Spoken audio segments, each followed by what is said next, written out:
अस्सलाम गाइस, कैसे हैं आप लोग? खैरियत से हैं? अपना बहुत सारा ख्याल भी रख रहे होंगे। तो मैं आपका मेज़बान मोहम्मद बिलाल सिद्दीकी अपने नए व्लॉग के साथ आपके सामने हाजिर हूं। तो आज का व्लॉग जो है टाइटल देख के समझ गए होंगे आप, क्वीन डरो दड़ो जो भी उनका नाम है। खैर रिसेंटली कुछ टाइम पहले आपने उनकी स्टोरी सुनी होगी जो कि बड़ी ट्रेंडिंग पे थी और वो वायरल भी हुई कि उनकी जो पहली मैरिज थी, यानी कि जो पहली उनकी शादी हुई थी, वो उनकी उसमें डाइवोर्स हो गई थी।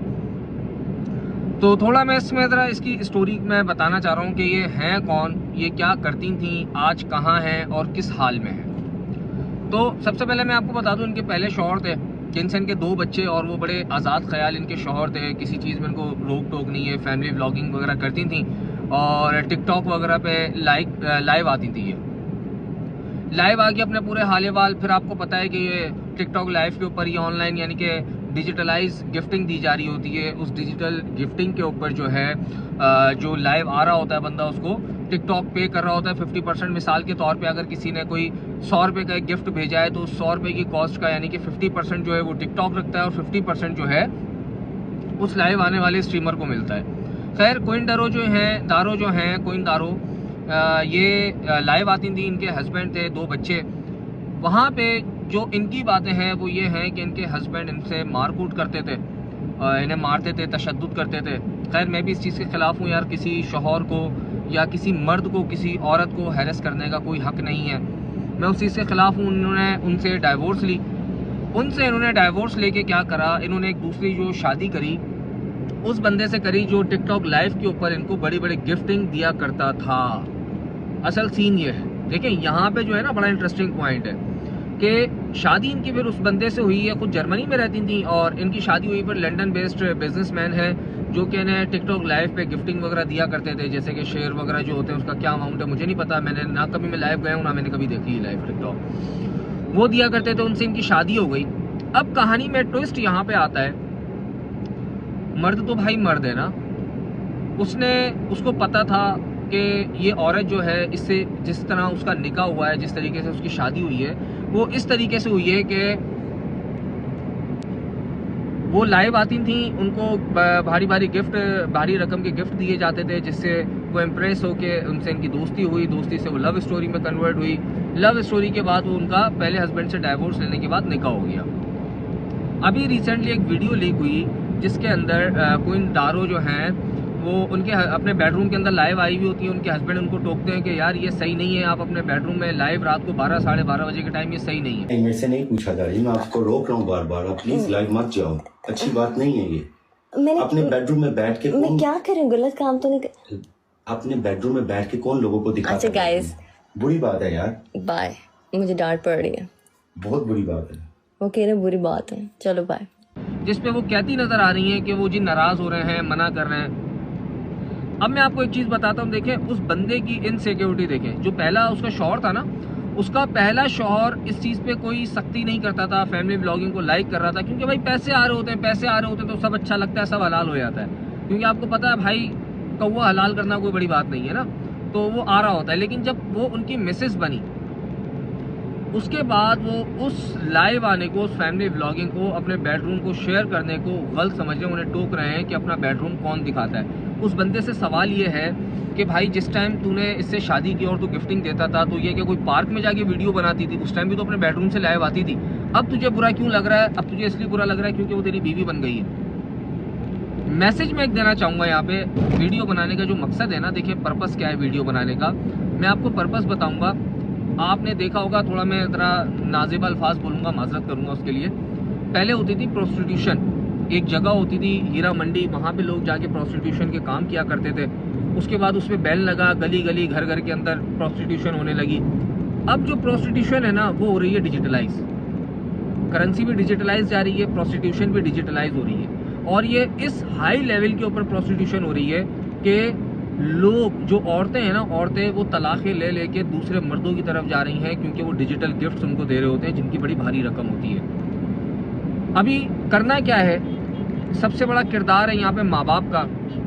जिन माँ बाप ने अपने बच्चों को मोबाइल्स, आईफोन्स वगैरह ले लेके दिए हुए हैं और बिल्कुल खुली छूट दी हुई है, उनके बच्चे क्या कर रहे हैं क्या नहीं कर रहे हैं, उनको चाहिए कि अपने बच्चों के ऊपर नज़र रखें कि वो किस काम के ऊपर लगे हुए हैं। अगर आपने उनको कोई डिवाइस दी हुई है, स्मार्टफोन दिया हुआ है, तो उसका यूज़ क्या है। माँ बाप को अपनी बच्चों का इस टाइम दोस्त होना बहुत ज़रूरी है। देखिए, मैं औरत का माशरे के अंदर जॉब करने को मैं बुरा नहीं समझता, बने अच्छी बात है। आप व्लॉगिंग कर रही हैं, व्लॉगिंग करें, कुछ अच्छा सिखाएं, कोई दीनी हिसाब से कुकिंग चैनल्स हैं वो भी देखें, व्लॉगिंग कर रहे हैं, उसमें कोई बुरे नहीं है। लेडी डॉक्टर्स हैं, लेडी पुलिस ऑफिसर्स हैं, सबको मैं अप्रिशिएट करता हूँ, अच्छी चीज़ें बढ़ चढ़ के हिस्सा लेना चाहिए। लेकिन आजकल जो फैमिली व्लॉगर्स हैं ना, उन्होंने तमाशा बना दिया है। शादी से लेके रात को सोने तक और सो के उठने से लेके सुबह नहा के निकल के गीले बाल दिखाने तक की फैमिली व्लॉगिंग हो रही है। ये व्लॉगिंग नहीं है, बेहयाई है। इस बारे में सोचें, आपका बच्चा कर क्या रहा है। अब मैं आपको एक चीज़ बताता हूँ, जब हैवी पैसा आ जाता है ना हाथ में, तो उसके बाद गैरत नाम की चीज़ मर जाती है। मैं नाम ले देता हूँ, इकरा कंवल है, उनके 5 बेटियाँ, उनके जो वालिद हैं उनकी 5 बेटियाँ हैं, और वो सारे के सारे मिलकर व्लॉगिंग कर रहे हैं। उनके वालिद को फ़र्क नहीं पड़ता है कि क्या हो रहा है क्या नहीं हो रहा। लेकिन थोड़ा मैं एक चीज़ बता दूँ, क्वीन दारो से एक मिसाल जो है ना, एक बड़ा सबक है कि यार आप जो है ना सख्ती करें, अपने बच्चों पे सख्ती करें। अगर वो कुछ अच्छा कर रहे हैं तो उन्हें अप्रिशिएट करें। अगर कोई दारों को उसका शौहर उस दिन रोक लेता ना कि नहीं भाई ये धंधे ये सही नहीं है, मैं आपको लाइव नहीं आने दूंगा, तो शायद कोई दारों कभी भी उनसे अलग नहीं होती और दूसरी शादी नहीं करती। कोई दारों ने अपनी लाइफ के अंदर अपने शौहर के साथ, जो उनके साबका शौहर थे, पहले शौहर थे, उनके साथ बड़े अच्छे रिलेशंस के अंदर उनकी वीडियोस आई हैं, लेकिन बाद में उनके शौहर ने उन पर हाथ उठाया क्यों? सबसे बड़ा सवाल ये है। देखिए, इस रीज़न सबके सामने, जब उनकी एक हैप्पी लव लाइफ गुजर रही थी, उनके शौहर ने उनके ऊपर हाथ क्यों उठाया? उनको भी नज़र आ रही थी चीज़ें कि भाई बेडरूम में लाइव आना, लाइव आके भी वो हैवी गिफ्टिंग्स और लोगों से बातें करना, इस तरीके की चीज़ें, कोई ना कोई चैट्स ऐसी लीक हुई होंगी, यानी कि उन्होंने आपस में पढ़ी होंगी कि जिसके बिना पर उनको हाथ उठाने की नौबत आई। जो कि अभी आप सेकेंड वीडियो में जो उनके अभी मौजूदा शौहर हैं, दूसरे शौहर हैं, जो उनको टोकते हुए आपको नज़र भी आ रहे हैं, जिसमें वो ये कह रहे हैं कि यार ये कोई तरीका नहीं है, ये सही बात नहीं है कि आप अपना बेडरूम रात को 12 बजे आप लाइव आई हुई हैं। इसमें कोई दारों कह रही है कि देखिए मुझे डांट पड़ रही है। ये एक बड़ा सबक है। देखिए, उसको पता पड़ गया कि भाई ये किस लेवल की बंदी है, कल को आके मुझसे ज़्यादा किसी ने गिफ्ट दे दिए तो कहीं उसकी तरफ इसका झुकाव ना आ जाए। एक और मैं चीज़ बताता हूँ, रिसेंटली काफ़ी लड़कियों की जो है वो वीडियोज़ लीक हुई हैं। एक नाम लेता हूँ, मनाहिल मलिक की जब वीडियो लीक हुई थी ना, उसमें कहीं से भी ऐसा नज़र नहीं आता कि मनाहिल मलिक की वीडियो को लीक किया गया। मनाहिल मलिक उसमें इन्वॉल्व थी। मनाहिल मलिक ने उस वीडियो को लीक करवाने में उसका अपना हाथ था।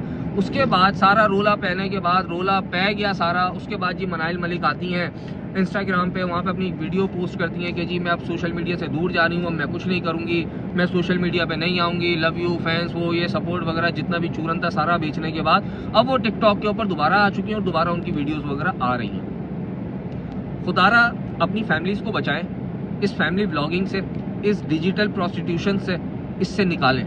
ये चीज़ें सही नहीं है। देखें, असल जो चीज़ है ना, दीन इस्लाम, अपने बच्चों को तालीम लाजमी दें कि हमारा इस्लाम सिखा क्या रहा है। जिस तरीके से बच्चे को ये सिखाया जाता है ना, अच्छे बुरे की तमीज़ सिखाई जाती है, हराम हलाल की तमीज़ सिखाई जाती है, तो ये इंस्टीट्यूट्स के अंदर भी पढ़ाना चाहिए। और सबसे पहले वालिदैन को अपने बच्चों को एजुकेट करना चाहिए कि जो ऑनलाइन आके इस तरीके के काम है ये हराम है, इसकी जो भी इनकम है ये हराम है, हमारा दीन इजाज़त नहीं देता, हमारा मुआशरा इजाज़त नहीं देता। तो एक छोटा सा मैसेज था जो आपसे शेयर करना था। अपने बच्चों को बचाएं, अपनी हिफाजत करें। एआई बनाने वाले खुद कह चुके हैं कि एआई इंसान के लिए बहुत डेंजरस है। बहुत शुक्रिया, अल्लाह हाफिज़।